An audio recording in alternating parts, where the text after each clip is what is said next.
Hello, this is a quick video talking about training for agility by Sam Vaughan of SV Sports Injury Rehab.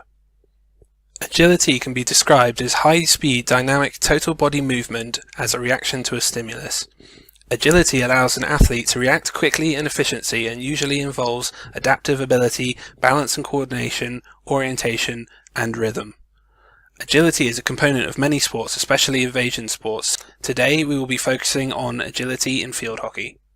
Young and Montgomery 2002 devised a deterministic model of agility, breaking down the various factors that contribute to agility. This shows that decision-making and quick thinking are just as important as the physical components of agility. In 1976, Chellidurai subdivided agility into 4 separate categories based on the perceptual and decision-making components that are involved in many sports. These categories are still used to classify agility today. By training agility, a player can increase their acceleration and deceleration times, allowing them to get to the ball more quickly and also to stop and change direction more quickly. With faster feet, they'll be faster to change direction with and without the ball, which can help dribbling and evading or tackling other players. Increased coordination and balance will also improve their ability to pass opposition players with the ball and move into space. Finally, agility training helps facilitate neuromuscular control and proprioception, and this will help prevent injury risk, particularly for lower limb injuries like a sprained ankle. These drills will be focusing on foot speed, foot placement, then adding in changes of direction over a larger area to work on acceleration and deceleration, correct body posture, and stride adjustment. Finally, adding a temporal component to help train reaction speed along with the previous movements. The focus is on the different foot movement patterns found in field hockey: straight sprints for supporting or recovering from play, shuffling feet during dribbling, sidestepping to block or deny space whilst defending, and backpedaling, useful in defensive roles as you can recover ground while still seeing the play in front of you. This initial drill is working on foot speed and placement as the athlete moves around a basic square. Each side of the square focuses on a different movement. The first section is a short sprint, followed by a foot shuffle to the side, then backpedaling, ending with a sidestep. This would be repeated in reverse to work moving laterally in the opposite direction.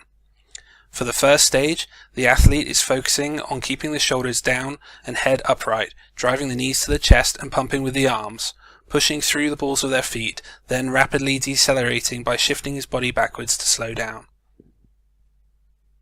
For the second stage, the athlete is using short, quick steps close to the ground, pumping with the arms to get as many steps as possible, head over the knees, but ideally looking forward and not down.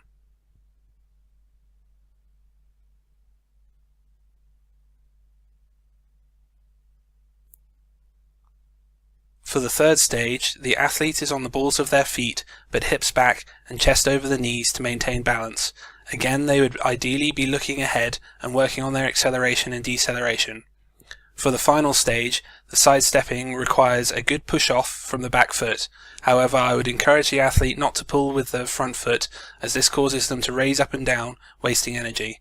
The front foot is responsible for getting out the way and allowing the back foot to gain distance. This drill is a progression that builds on the previous one, but includes a change of direction element. Field hockey tends to use more forward-facing turns than cuts, especially in defensive situations, and by adding an additional movement back to the center of the square, the athlete has to work on his balance and body positioning. The coaching points are similar, but with a leaning forward or back to ensure that his head is over the apex of the turn, and on the sprint, use a cutting movement that is made with the plant of the outside foot due to the speed, otherwise the athlete would lose balance. To make this drill harder, you can reduce the space between markers. This final progression utilizes the speed and change of direction elements from the other 2 drills. However, the athlete is randomly told which movement he will perform just before he gets to the marker, adding a reaction element to the drill to mimic a more functional scenario, such as a change in possession or unexpected event in play.